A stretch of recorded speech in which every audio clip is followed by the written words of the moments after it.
We all have something we are terrified of losing: a relationship, our status, or even just a specific picture of what our future is supposed to look like.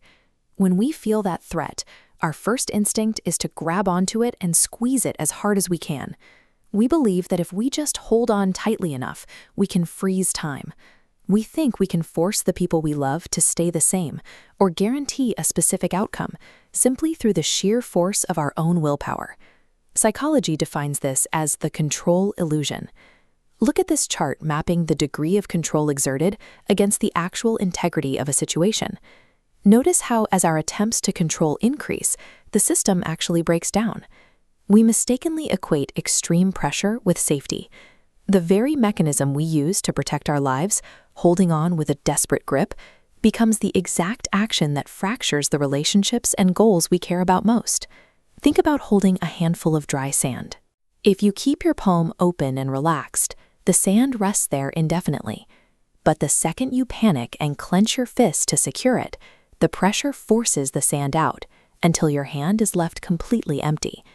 We do the exact same thing with our minds. We fight against reality, demanding that circumstances conform to our expectations.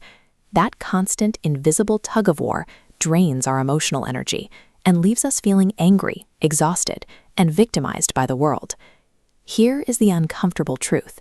Our suffering rarely comes from the world being inherently unfair. It comes from our stubborn refusal to accept the world exactly as it is in its natural state. Over 2.5 millennia ago, Gautam Buddha observed this exact human flaw. To find any real peace, we have to completely dismantle the deeply ingrained belief that holding on is what keeps us safe. This realization starts with a concept called impermanence. It is the inescapable physical law governing everything in the universe. Everything has a beginning, and everything will eventually end.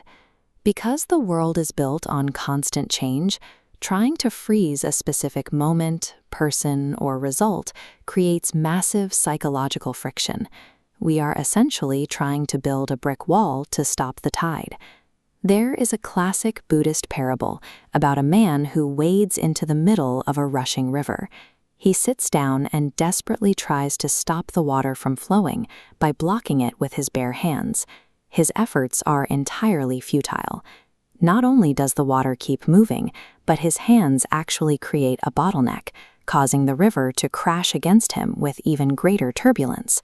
Fighting the current leaves him battered and exhausted. Yet if he simply lifted his hands and allowed himself to float, he would move effortlessly with the exact same water. Pain is a natural byproduct of living in a changing world. We lose things. We get hurt. But suffering, the prolonged, agonizing weight of that pain, is the optional, self-inflicted friction we create when we refuse to let the river flow. When people hear the phrase letting go, they often confuse it with apathy. They think it means giving up on their ambitions, walking away from responsibilities, or stopping loving the people around them. True detachment is the open palm approach. It is about allowing a person, a situation, or a difficult emotion to exist in its natural state, without forcing it to conform to your specific desires. Often, our brains fall into a trap. We experience a singular instance of pain, like a failed business or a broken relationship, and we hardwire it into our permanent identity. We define ourselves by the things that hurt us. Buddha illustrated this with the story of a traveler. The man builds a boat to cross a dangerous river. But once he reaches dry land, instead of leaving it behind, he hoists the heavy wooden boat onto his head and carries it for the rest of his journey. The boat served its purpose, just like our past experiences do. True letting go is the internal realization that an experience has taught us what it needed to, and we are no longer obligated to carry its crushing weight on our shoulders. When you finally drop the heavy boat you've been carrying, you create a void. This is the concept of the empty vessel. It is only within an empty space that new knowledge, relationships, and opportunities can actually enter. Notice the strict dividing line on this timeline between the action phase, the effort we control, and the unpredictable result zone. Like planting a seed, you control the watering and sunlight, but the blooms timeline? That is entirely out of your hands. True effectiveness in life comes from this exact balance. You commit 100% of your focus and energy to your actions, while remaining entirely unattached to the timeline of the results. Letting go is not a defensive retreat. It is the ultimate form of psychological resilience. It is the profound strength of knowing that circumstances will change, and you will be fine regardless. Look closely at your own life right now.